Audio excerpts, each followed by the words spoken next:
Assalamualaikum warahmatullahi wabarakatuh. Waalaikumsalam warahmatullahi wabarakatuh. Para narasumber, Bapak Prof. Irwansah dan Bapak Mursyid Jawas yang saya hormati, saya ucapkan terima kasih karena pada hari ini sudah berkenan untuk sharing keilmuan ya. Jadi saya setelah mendengar paparan dari kedua narasumber jadi minder ya. Karena dari penelitian saya itu banyak sekali catatan-catatan yang perlu dikaji ulang, perlu dibongkar kembali. Tetapi saya tidak menjadi minder dengan ada kata penutup dari Pak Dr. Mursyid tadi. Mulailah menulis, Scopus akan menghampirimu. Jadi saya sudah menulis di berbagai jurnal, ada jurnal Sinta 4, 3, dan terakhir di Sinta 2 ya, adalah di Raden Intan itu. Jadi alhamdulillah itu kolaborasi saya dengan mahasiswa S3 Ilmu Syariah, Bapak Saihu. Dan juga ini rencana nanti ada penelitian kolaborasi juga dengan mahasiswa. Mudah-mudahan nanti bisa tembus ke jurnal Scopus penelitian saya dengan Ibu Firkoh ya insya Allah. Jadi walaupun saya minder tadi awalnya, tetapi mendengar kata penutup dari Bapak Dr. Mursyid menjadi semangat lagi. Ya, jadi saya belajar untuk mencoba menyampaikan penelitian saya supaya bagaimana strategi dan trik-triknya tadi dapat tembus ke jurnal Scopus. Ya, silahkan bisa di-share PowerPoint-nya.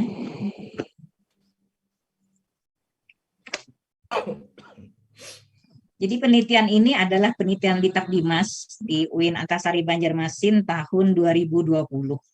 Jadi penelitian ini berjudul Perceraian di Masa Pandemi COVID-19 di Pengadilan Agama Kalimantan Selatan. Kajian Sosiologi Hukum dan Psikologi Hukum oleh Dr. Hajah Gusti Mujainah SMH, saya sendiri, dan Bapak Miftah Farid SHI MHI. Beliau juga adalah dosen di Fakultas Syariah dan juga mahasiswa S3 Ilmu Syariah. Pandemi yang terjadi di akhir tahun 2019 telah memberikan dampak yang signifikan terhadap seluruh aspek kehidupan. Jadi virus yang disinyalir berasal dari Wuhan, Tiongkok, menembus batas teritorial antar negara.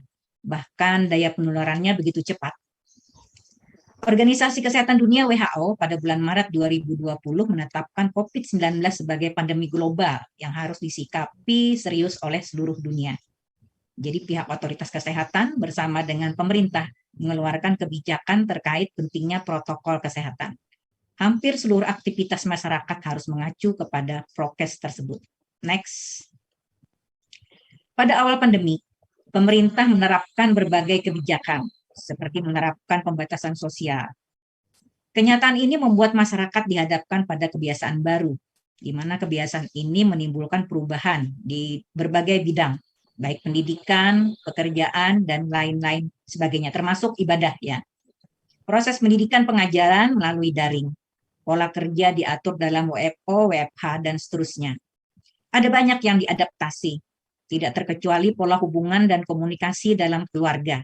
Semula pasangan suami istri secara intens berinteraksi. Setelah kebijakan pembatasan sosial tersebut, seluruh anggota keluarga menghabiskan waktu bersama di rumah.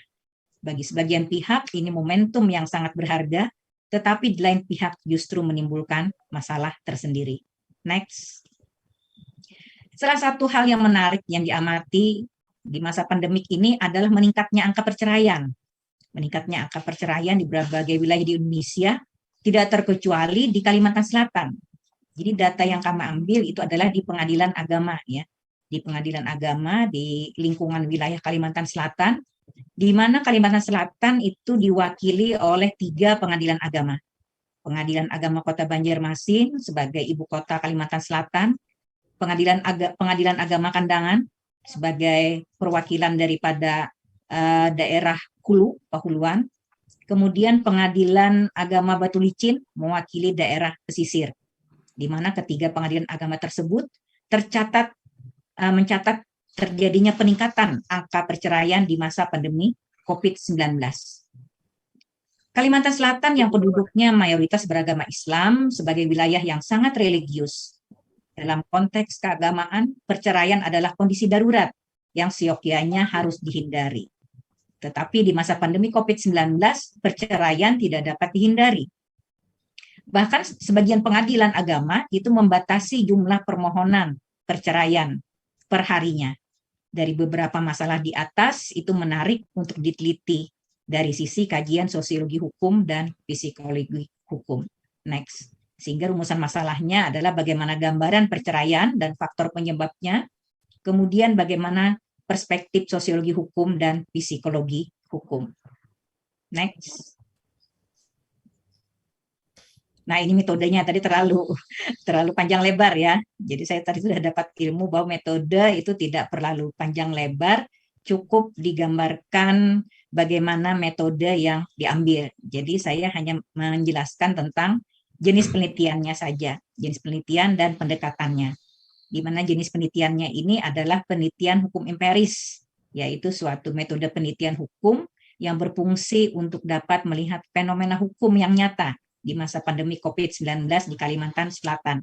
Ini saya ambil dari bukunya Prof. Irwansyah, penelitian hukum, pilihan metode, dan praktik penulisan artikel. Pendekatannya adalah yang saya pakai itu pendekatan sosiologi hukum dan psikologi hukum. Next. Lokasinya tadi sudah dijelaskan, 3 pengadilan agama Kota Banjarmasin, pengadilan agama Kandangan, dan pengadilan agama Batu Licin. Next. Nah, ini teori-teorinya.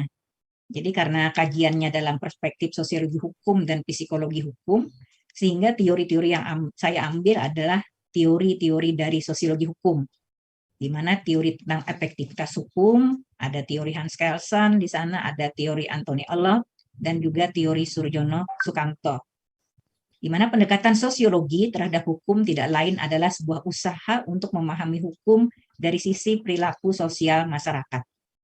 Untuk dapat melihat efektivitas hukum, perlu diperhatikan bagaimana keberadaan hukum dalam tataran normatif, antara law in book dan law in action, atau juga sering disebut dengan Dasein dan Desolen. Ada gap di antara keduanya. Next. Teori psikologi hukum. Jadi berbicara tentang psikologi hukum, maka kita ingin melihat faktor-faktor psikologis. Faktor-faktor psikologis yang mendorong seseorang untuk mentaati hukum, sekaligus meneliti faktor-faktor yang mendorong seseorang melanggar hukum. Luasnya aspek kajian psikologi hukum terhadap perbuatan menyimpang tersebut, maka terhadap perceraian dapat dilihat secara khusus dari sisi kepribadian yang berkorelasi dengan faktor-faktor sosial yang menjadi pemicu pendorongnya. Jadi saya ambil di sini model teori dari The Bam Models. Jadi dapat digunakan untuk mengupas masalah perceraian ini. Sebab perceraian itu menyebabkan hancurnya ikatan perkawinan.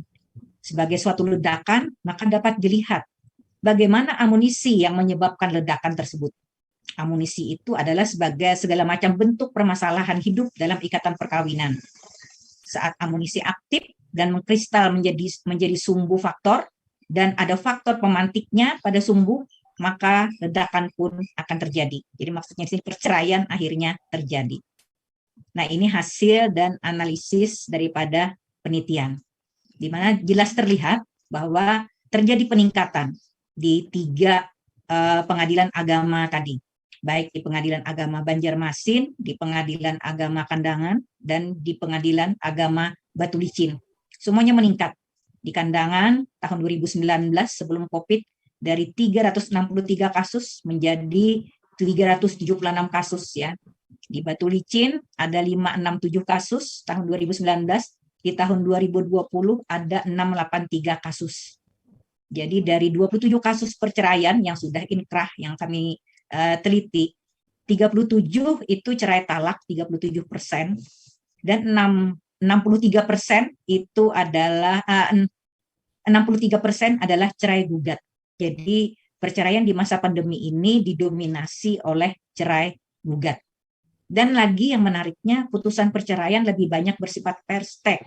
Karena perceraian tadi sudah lama terjadi secara agama. Jadi secara agama sudah diucapkan oleh suami misalnya, tetapi karena perceraian itu harus di muka sidang di pengadilan agama, maka mereka mendaftarkan perceraiannya. Faktor penyebab perceraian itu dari beberapa kasus, dari 27 kasus ya, 18 kasus itu karena masalah ekonomi, dikarenakan nafkah yang tidak mencukupi, kemudian ada yang tidak memberi nafkah sama sekali, kemudian ketidakterbukaan soal penghasilan, pasangan terlilit utang, dan dalam perkara cerai gugat, pihak istri merasa sang suami tidak bertanggung jawab soal nafkah. Faktor kedua, temperamental, ada 17 kasus.